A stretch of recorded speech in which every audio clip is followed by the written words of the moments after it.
क्यों बुलाया है मुझे यहाँ? क्योंकि तू अपना काम पूरा नहीं कर पाई है। जबान संभाल के, वरना ऐसी हालत करूंगी कि किसी से बात करने लायक नहीं रहेगी। तुझे जिसका ऐसा हाल करने के लिए भेजा था, उसका तो तू कुछ नहीं बिगाड़ पाई और मुझे धमकी दे रही है। वृंदा, ये मेरी गुलाम है और सिर्फ मेरी ही बात मानती है, इसीलिए तुम चुप रहो। क्या हुआ था वहां? मैंने तुम्हें अंजलि को मारने के लिए भेजा था। आज तक तो तुम कभी खाली हाथ नहीं लौटी, फिर इस बार क्या हो गया? उस ताबीज की वजह से मुझे उसे मारे बिना ही वापस आना पड़ा। कौन सा ताबीज? उस लड़की की गर्दन पर एक ताबीज था जो बहुत शक्तिशाली है। मैंने जैसे ही उसे छुआ, मुझे एक जोर का झटका लगा। मैं उस ताबीज की ऊर्जा को बर्दाश्त नहीं कर पा रही थी, इसलिए मुझे वहां से दूर जाना पड़ा। लेकिन पहले तो तुमने उसकी गर्दन पकड़ ली थी और उसे लगभग मार ही दिया था, तब तो तुम्हें कोई झटका नहीं लगा? हाँ, जब पहली बार मैंने उस पर हमला किया तब तो उसके गले पर कोई ताबीज नहीं था, लेकिन थोड़ी ही देर बाद जब मैंने दूसरी बार उस पर हमला किया तब वो ताबीज उसकी गर्दन पर था और इसीलिए मैं उसे छू नहीं पाई। ये किस ताबीज की बात कर रही है? और ताबीज ऐसे अचानक कैसे उसके गले में आ सकता है? बाबा, क्या तुम फिर से अंजलि पर हमला नहीं कर सकते? ये मेरी सबसे शक्तिशाली आत्मा है। अगर ये उस लड़की के पास नहीं जा सकती, तो फिर कोई दूसरी आत्मा भी उसका कुछ नहीं बिगाड़ पाएगी। हमें सबसे पहले जानना होगा कि उसके गले में कौन सा ताबीज है और उसे अंजलि से अलग करना होगा, तभी हम अपने मकसद में कामयाब हो सकते हैं। तुम क्या सोच रही हो? मुझे लगता है कोई उसे हमसे बचाने की कोशिश कर रहा है। कौन? वो तो मुझे नहीं पता, लेकिन जिस तरह से वो लड़की हर बार तुमसे बच रही है, ये कोई इत्तेफाक तो नहीं हो सकता। जो भी उसे बचाने की कोशिश कर रहा है, उस लड़की के साथ मैं उसे भी मार दूंगी। रात के 3 बज रहे थे। देव अपनी खिड़की के पास खड़ा था। उसकी आंखें गुस्से से लाल हो रही थी और वो गुस्से से अपनी मुट्ठी बांधे हुए था। वृंदा देव के पीछे खड़ी मुस्कुरा रही थी। क्या हो गया था मुझे? मेरे पास इतना अच्छा मौका था, फिर भी मैंने अंजलि को मारा क्यों नहीं? इस पर मेरे वशीकरण का असर फिर से होने लगा है। मैं उसे और एक भी पल जिंदा नहीं देखना चाहता। मैं उसे अभी मार दूंगा। नहीं, तुम ऐसे ही उसे नहीं मार सकते। हमें सही मौके का इंतजार करना होगा। अभी घर में और भी कई लोग हैं। मैं नहीं चाहती कि मामला और उलझ जाए। तुम कब से इन सब की परवाह करने लगी? तुम तो इतनी ताकतवर हो कि अगर चाहो तो इन सब को अभी खत्म कर सकती हो। हाँ, मैं कर सकती हूँ, लेकिन किसी वजह से मैं तुम्हारे बाकी 3 दोस्तों को अभी नहीं मारना चाहती। तुम सही मौका देखकर अंजलि को खत्म कर दो। ठीक है, इस बार मौका मिलने पर अंजलि को नहीं छोड़ूंगा। अपनी बात पूरी करके देव उस कमरे से बाहर चला जाता है। अब मैं देखती हूँ मेरा वशीकरण कैसे काम नहीं करता। मैंने इस बार अपनी पूरी ताकत लगा दी है। उस लड़की को अब कोई भी नहीं बचा सकता। देव गुस्से में अंजलि के कमरे की तरफ बढ़ रहा था, लेकिन अचानक उसके कदम रुक जाते हैं। देव को अपने दोस्तों के हंसने की आवाज सुनाई देती है और वो उधर चला जाता है।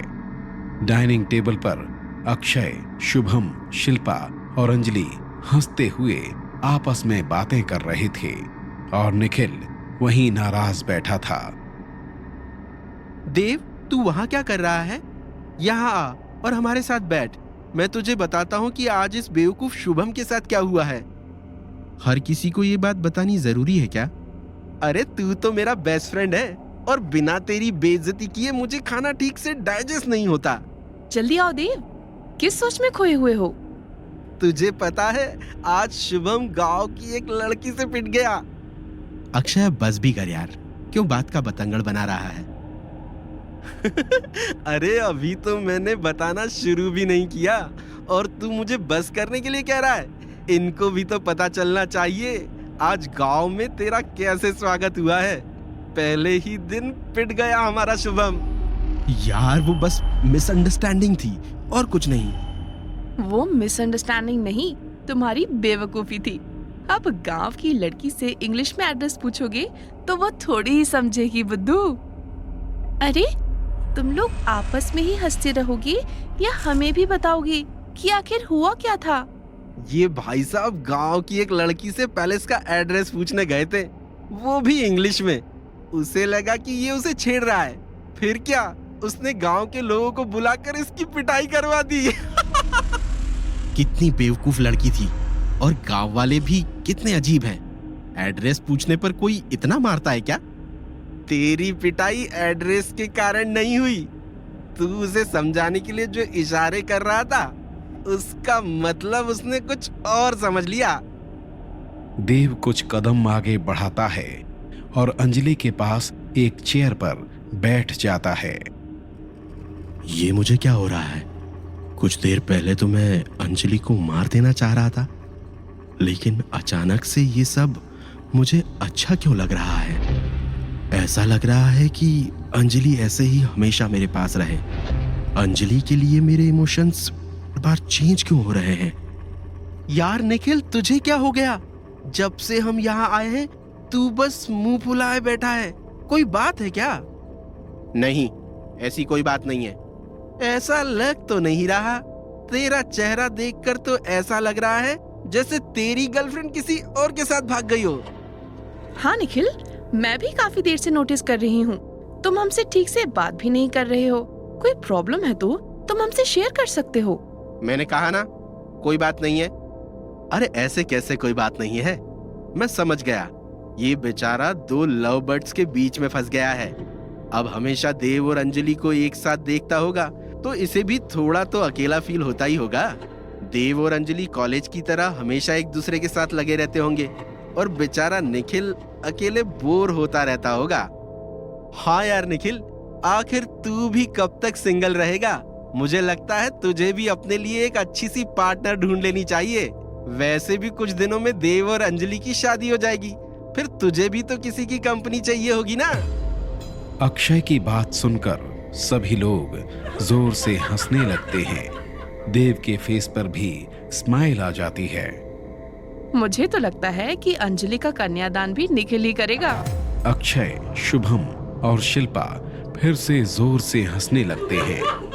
निखिल इन तीनों को देखते हुए गुस्से से टेबल पर जोर से हाथ मारता है और उठकर वहां से जाने लगता है। निखिल रुको। अरे हम तो बस मजाक कर रहे थे, इसमें इतना भड़कने की क्या बात है?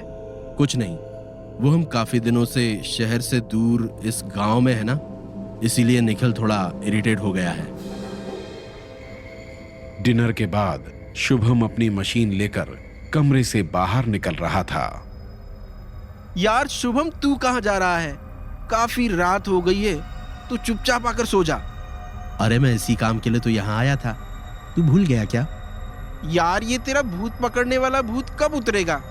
यार उसे ही तो ढूंढना है। क्या तुझे सच में लगता है कि तेरी इस मशीन से कुछ हो पाएगा? मैंने तुझे कितनी बार बताया है कि इस मशीन का इस्तेमाल करके बहुत सारे पैरानॉर्मल एक्सपर्ट्स ने नेगेटिव एनर्जी को कैप्चर किया है। तू अच्छे से जानता है, मैं यहाँ इसी मकसद से आया हूँ।